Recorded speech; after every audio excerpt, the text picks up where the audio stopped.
Thank you very much. Hey, it's Kaufman is Alive. I look at comic books new and old. Today I'm looking at a new comic book.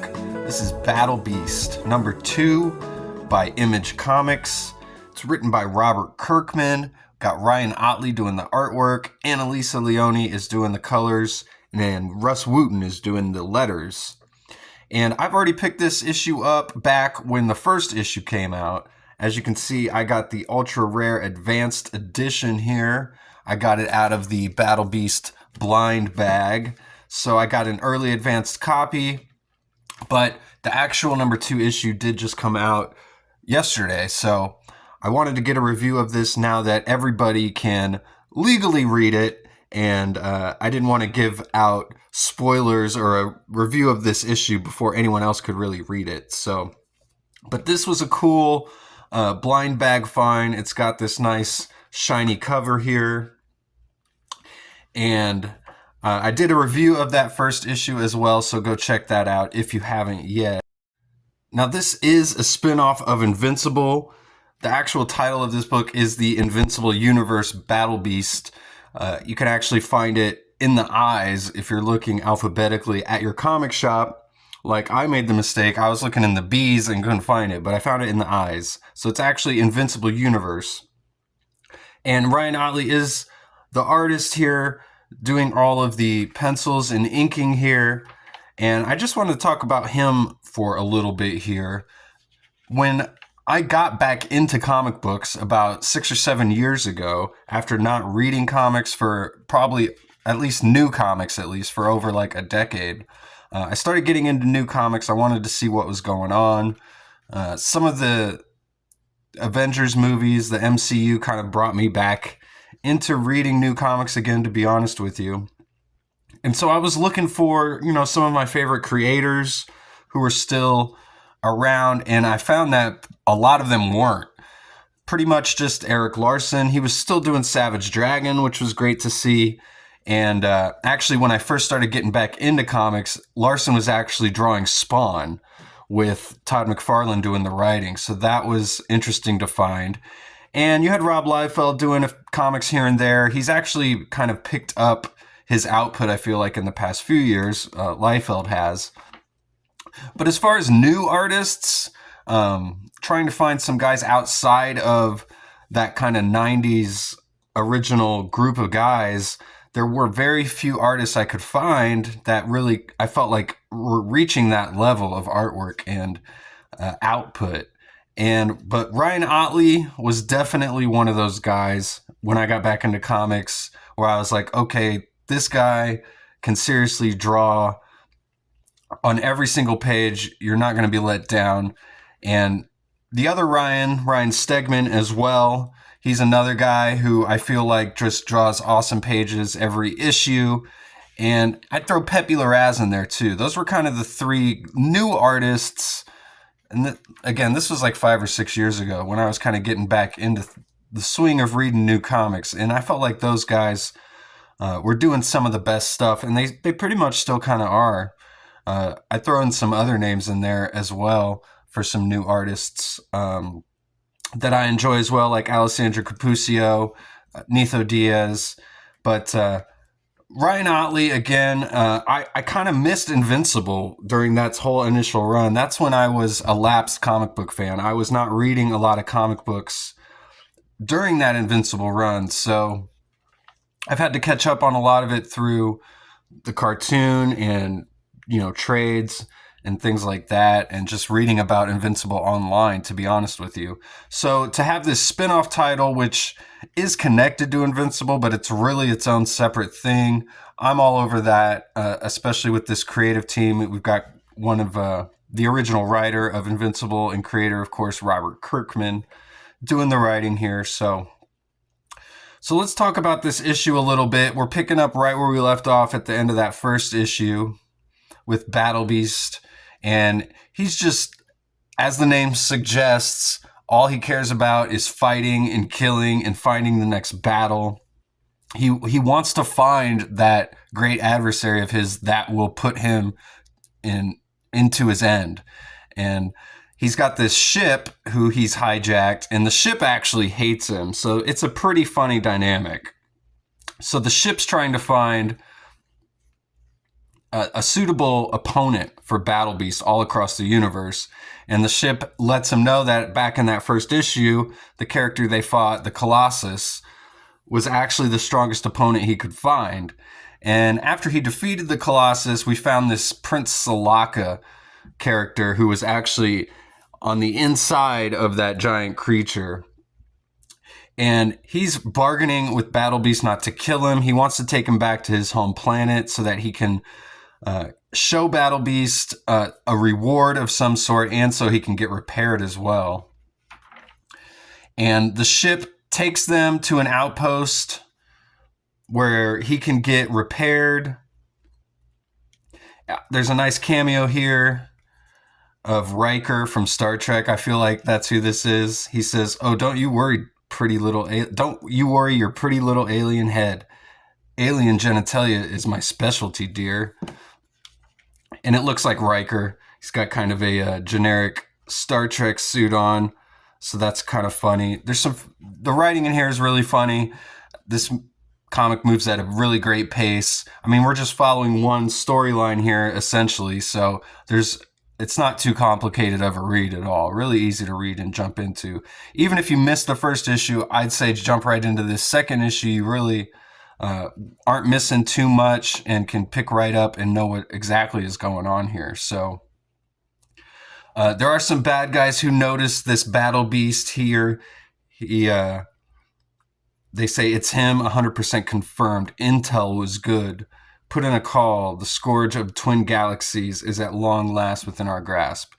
And so then they go to this mechanic. They get to get Prince Salaka repaired here, get his legs back, get his body back.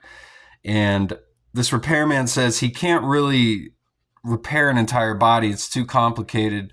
He might be able to do it, though, if they pay him enough. But the only way they could pay him enough is if they enter the blood games.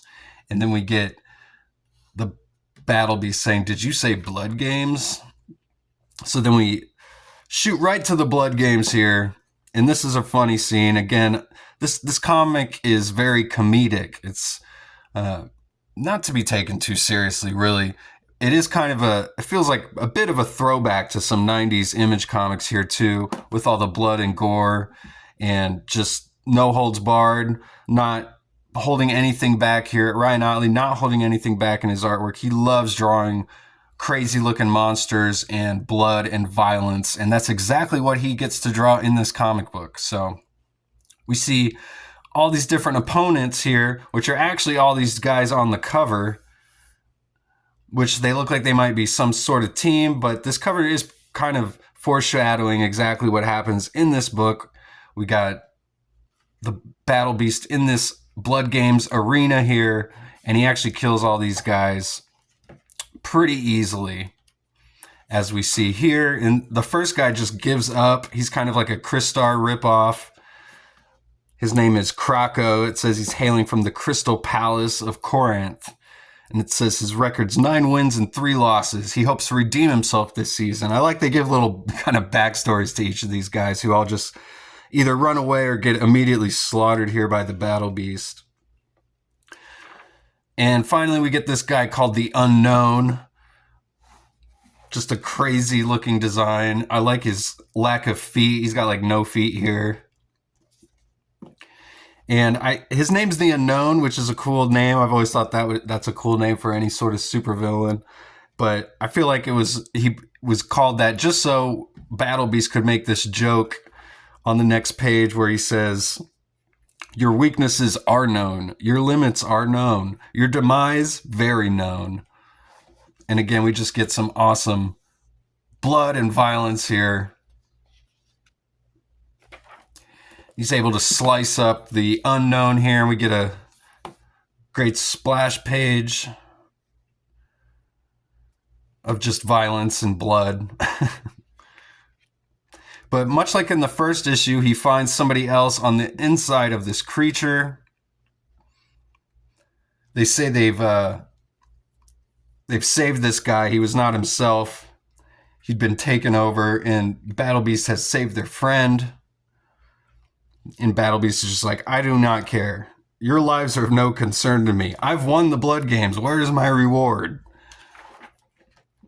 So I just love the characterization of Battle Beast here. He doesn't care about anybody. He just loves the battle. He just wants to fight. It's great stuff. So Prince Salaka is back, baby. He's got his new costume here, his new outfit, his cyborg suit. And he's explaining to Battle Beast that he just doesn't get that he's helped 2 people today. Like, isn't that what it's about? Doesn't he care? And he's just like, I feel nothing. I don't care. And so they're going to leave this outpost here. But right at that time, we get a great double splash page of these crazy looking Star Wars looking starfighters here, or whatever it is. They've been pulled into the tractor beam. They all kind of look like Galactus helmets too. Kind of definitely like a Jack Kirby sort of design to these ships. But we see, finally, this is what I thought we might get at the end of the first issue. Here we get it at the end of the second issue. We get a big bad guy reveal. And he says, you will surrender to the twin galaxies. And he says, you will be executed for crimes against my people. And you have 1 minute to announce your surrender. And then we got the ship talking to Battle Beast. How did they find you? And the ship admits it was the ship itself that contacted them to let them know Battle Beast was here. And he says, I hate you, Battle Beast. So again, I like the dynamic of the ship that Battle Beast is on, along with Prince Salaka. They're kind of this ragtag crew, but the ship actually hates Battle Beast, and he's just trying to throw everything at him to bring about his demise, which is what Battle Beast is asking him to do. So a very straightforward plot, but I like it. It's a lot of fun. We get a couple sketches here of a couple of these characters, the Colossus and Prince Salaka here by Ryan Ottley, and a little letter from him. He's talking about how he's been reading comics since he was 14 years old. His first professional gig was Invincible, and doing this book is actually a dream come true to him. So he brings up doing Haunt and Rick Grimes 2000 with Robert Kirkman as well. And Rick Grimes 2000 was an awesome book. If you did not pick that one up, it was in the Skybound Press. They had this little 5-part miniseries of all these Skybound books that came out a couple years ago, and each issue had a part to that Rick Grimes 2000 story. It was a lot of fun. That was one of my first introductions to Ryan Ottley, and his stuff is just great. I love his artwork. It's just got such an original style. It's so big and bold, and he just goes for it. And in the Image universe here, he's not holding back. I feel like some of his Marvel stuff, he might have held back a little bit. You can see in the Hulk series that he did was very similar to this, I feel like. Because it was even Hulk in space. So I feel like he's getting to do a lot more of what he wants to do in this series, and that's good. So he says, this is exactly where I want to be in comics, back in our Invincible Universe. So that's Battle Beast number 2. I definitely recommend picking up this series if you're a fan of big, dumb, stupid action comic books, because that's what this is, and it's a lot of fun. So thanks again for watching. Please subscribe to my channel. I do post daily comic book reviews, and I'll see you guys on the next one. Go read comics.